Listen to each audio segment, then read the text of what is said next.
My name is Vinamrata.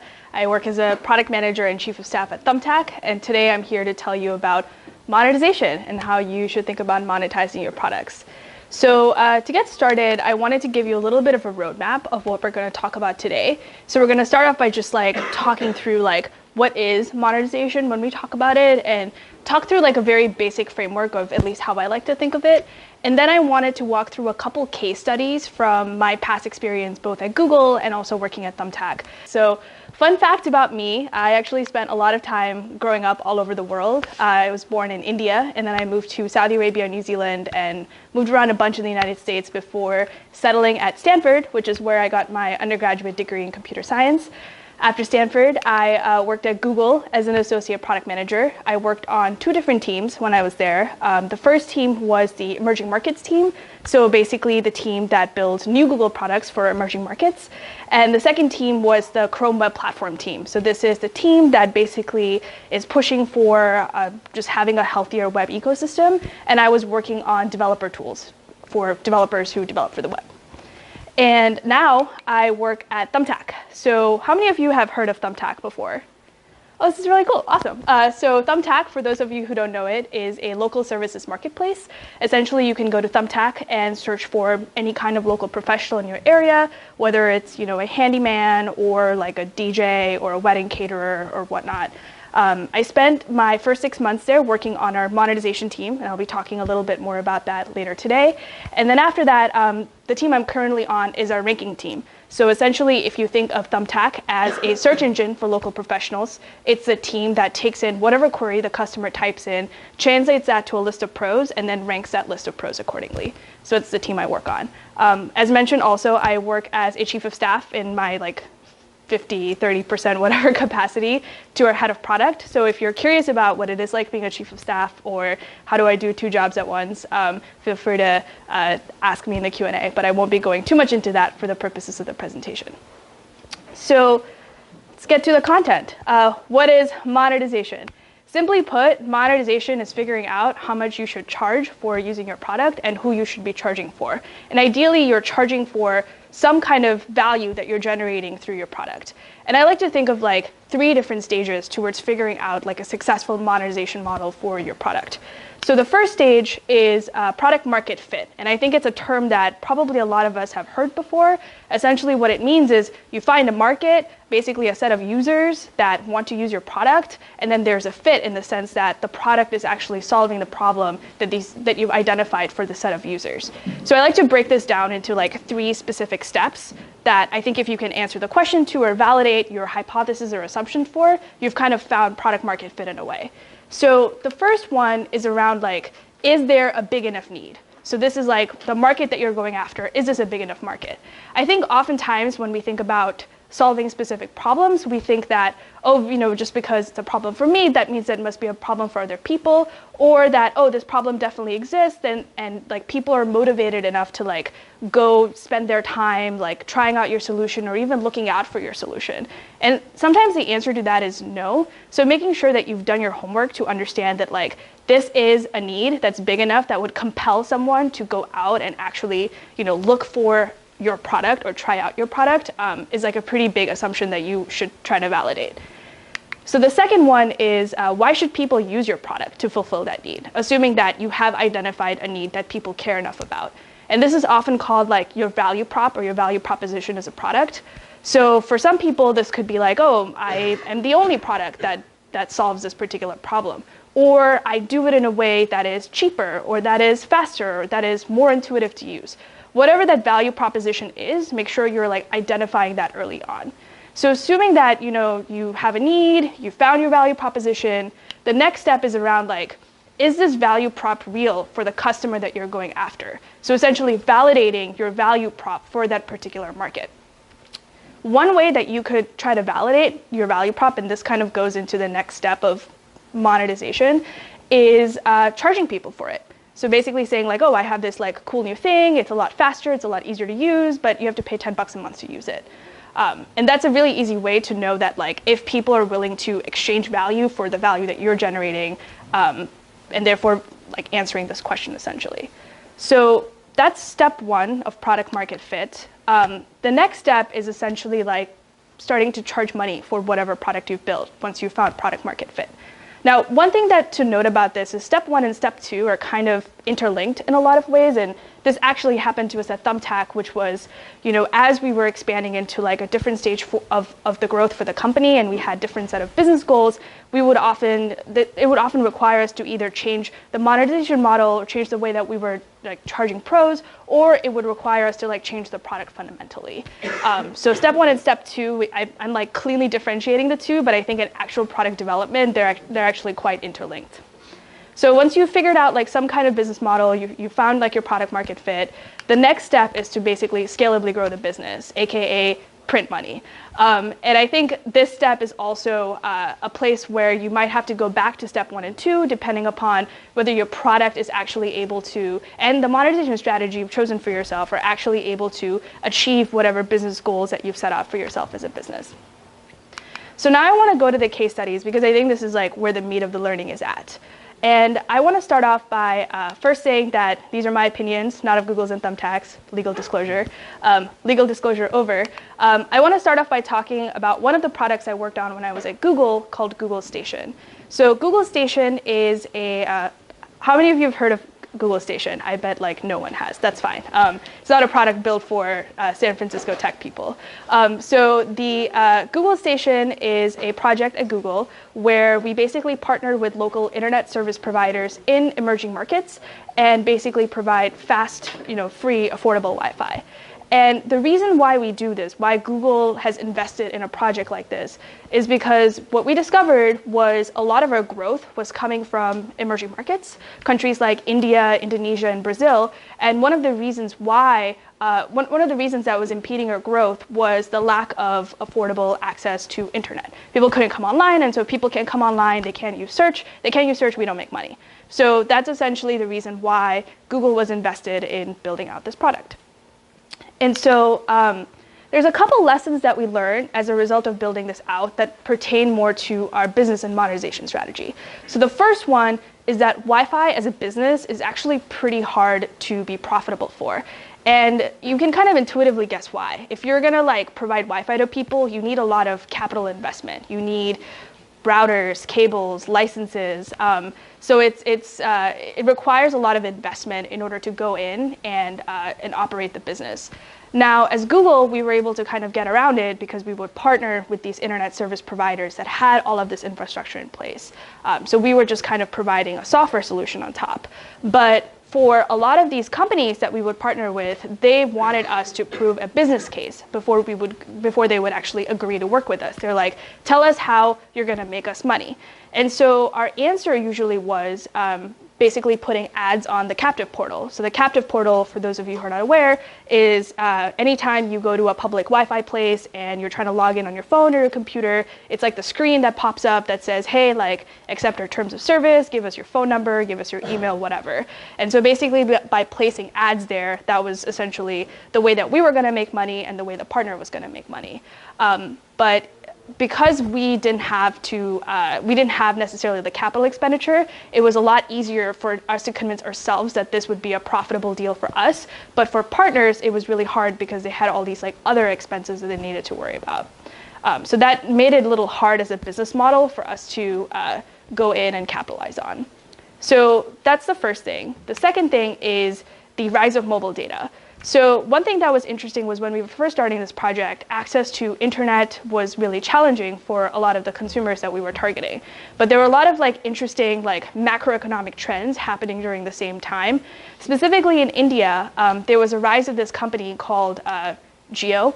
For those of you who are not aware, this is a new like telco operator that was started a couple years ago by Reliance Industries, which is one of the biggest conglomerates companies in India. And they were basically like, they had spent a bunch of time like creating all this new infrastructure, laying new cables, new satellites and whatever. And they had just basically created this like really fast, and when they started, they were giving out data for free, essentially. And when we first heard about this, we were like, oh, like, how is this sustainable? Like, at some point, they're gonna have to start charging for it. So like maybe once they start charging for it, people are no longer gonna use it. And we were completely wrong.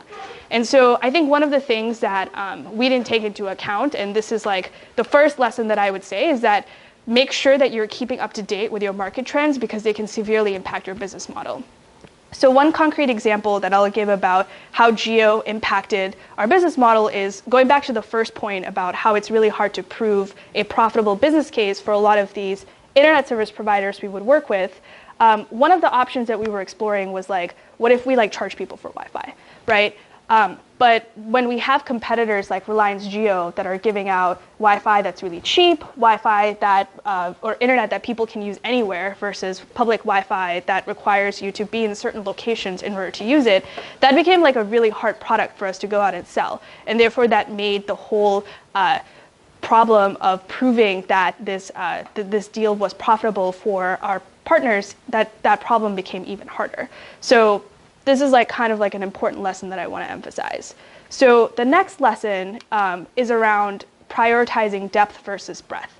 So by that, I specifically mean like, if you're like the lead for Google Station, you have this like existential question that you need to answer, which is around like, do you just go into a bunch of different countries and do deployments there? Or do you go really deep in one country and then just try to like, I don't know, launch like thousands and thousands of Wi-Fi hotspots? But our unit economics are really challenging because not only do we have to go in and prove to all these different partners that like, hey, like this is how we're actually going to make you money, and every country's like data and Wi-Fi landscape is completely different. But even from a product perspective, like going into a new country is not it's not cheap because it requires you to go in and understand the users. It requires you to go in and make sure that the product that you have actually works within those markets, which is not a trivial investment for you to make. So because of those reasons, it can be really hard to, the unit economics you have, the monetization model you choose, can make it really hard for you to understand depth versus breadth. I think on Google Station, we kind of, when I was on the team, we kind of chose both. We were interested in going to a bunch of different countries and also trying to go deep within those countries, whereas perhaps going deep within one market and just like really making sure we were owning that market could have been a better strategy for us looking back. So I want to switch gears now and talk a little bit about Thumbtack. So as I mentioned before, Thumbtack is essentially a search engine for local professionals. You can go there, type in personal trainer, see a bunch of personal trainers, find a personal trainer you like, and contact them and hopefully hire them for whatever job it is that you want to get done. So Thumbtack's business model is actually very interesting. We've taken a bunch of different twists and turns towards getting to this point, but the place we're at now is what we call pay per contact. So what this basically means is anytime you as a customer decide to contact a professional, we charge that professional for that contact. So you can kind of think of it as a lead gen business model. We used to be in a world where it was called pay per quote. In this world, essentially, the time that we would charge the pro would be whenever, so essentially you as a customer would submit a job, and then the pro would decide, hey, like actually I want this job, I want to quote on it, and they would quote on it. And anytime the customer opened and viewed the pro's quote is when we would charge the pro for that quote. And the reason why we moved away from pay per quote to pay per contact is kind of the main reason is we wanted to make sure that the charge point, so the time at which we decided to charge the pro was aligned with what we felt like was the value that we were providing as a platform. And the value that we really provide to pros is getting them hired. Like ultimately, that's the whole point of the marketplace. That's the whole point of the company. And quoting is like super up the funnel where at that point, like, you know, some customers might see the quote and then decide not to move forward, or like pros can quote on like, you know, 10s and 20 and 30 and 40 jobs and just like never end up getting any customer contact. Versus with customer contact, there's more an intent of like, oh, I looked at your profile, I saw, you know, I see all the things that you do, I looked at your reviews, and actually like I'm interested in reaching out to you and like want to work with you. So it's a higher intent action and it's more aligned with the value that we provide to the pro as like in terms of getting hired. So as kind of a side exercise, I thought it would be interesting to see like some other business models that we could do, but reasons why we're probably not going to do them. So the first one is around, and this is actually something our pros ask about all the time, is like having customers pay. They say something like, you know, like, why why do I have to pay? Why can't customers pay to look at my information? And there's kind of two reasons why I think that this wouldn't work. So the first one is, if you look at any of your competitors, they don't charge customers to look at pros. So as a customer, if I land on the site and they're like, well, you got to pay like $5 to go search for a bunch of pros, you're like, well, I can just go to Handy or I could go to Home Advisor and I'm able to see pros for free. So like, why should I use your product instead? So it's really hard to convince customers if the industry standard is not to do that. But the second thing is that we are actually reducing the size of jobs on our platform. And if our ultimate goal is to have the most amount of jobs done and to get pros hired, this is kind of an antithetical way towards getting there, because you're basically artificially reducing the number of jobs that you have on the platform, because some customers are going to pay and others are going to leave. So that's one business model.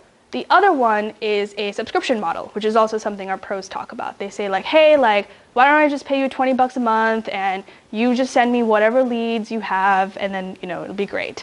And the reason why this business model also doesn't work is for the same reason that the pay-per-quote model didn't work. And that was primarily because, again, we want to make sure that the charge point is aligned with the value that we're giving to our customers on the platform. And in a subscription model, you'd have the same issue of like, some pros, perhaps the pros that are, in the top 3 or 5 positions are going to see a ton of business because, they're in that position and let's say they're paying $20 a month, so their ROI is going to be off the charts. And then there's going to be some pros, maybe pros who never show up, who are still going to pay this $20 a month, but they're going to get nothing in return for it. So you have this like extremely unequal distribution of ROI for the pros on your platform. And we wanted to move towards a model where like, if we're charging you, like we are delivering some value to you, and we want to make sure that like you have some ROI for putting in that investment.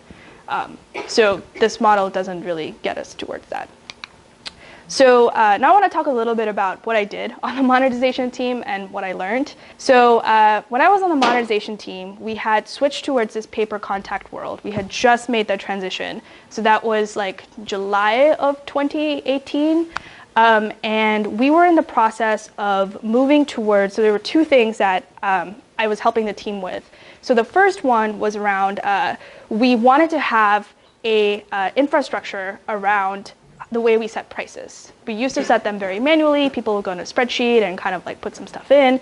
And we wanted to make sure that we were doing this in like a very principled approach, because we were getting to the point where like this was just not sustainable. If like, some pro reports that this price is whack, then like we had no idea of like how, it was really hard for us to like go in and understand like what was wrong in our system in order to like debug that issue. And we were seeing a lot of outlier prices as a result of it. So we just wanted to make sure we were thinking through a principled and reasoned approach so we can go back and fix it. The second one was around just explaining to pros the value that we were giving to them as a platform and explaining to them the prices they were paying, why they were paying for this, what they were getting out of it. So doing a lot of pricing education for pros. So this is actually a photo of a cake we had to celebrate once we shipped our initial version of like our first set of principled prices called base prices. Now I'm going to talk through 2 lessons I learned through working on these kind of 2 buckets of projects. So the first lesson I learned was around the psychology of price. So one thing I did mention was as we moved from this like pay-per-quote world when pros were charged anytime a customer viewed their quote to this like pay-per-contact world where pros were charged whenever a customer contacted them, we actually changed the prices, and specifically we increased the prices because we felt like we were delivering more value to the pro, so it made sense that we wanted to keep the value we were delivering and what we were charging proportional. But in our mind, it wasn't like a price increase in the sense that we were increasing prices but giving the same value. It was that we were just readjusting prices to account for the value that we were now delivering to the pro. But to the pros, it came across as a price increase. They were like, I used to pay $5 for this. Why am I paying $8 now? Which is like a super real concern. And it's not something that we did a really good job of taking into account. So this is like an interesting dynamic as you think of monetization is like, how much do you think about, the business goals and the principled pricing approach versus like the real human impact of like, people have to pay this money and sometimes they think it's too much and sometimes they think it's too little. So that's an interesting point to think about. The other one is that the infrastructure you have for your monetization will change as the company grows. This one is pretty true across like any kind of product development concept. It's like in the beginning, your infra is like very hacky and you're just trying to get things off the ground. And then as the company grows, you're like, well, we should do this probably the right way. And you go back and you fix it the right way. And so on the monetization team, we went through a similar experience where initially our prices were in these spreadsheets and we would manually go and change parameters anytime we wanted to update them. And now, just very recently, we're moving towards a more principled, like market setting approach that I think will get us to a better place. So that's all the content I had. Thanks for your attention. Thank you.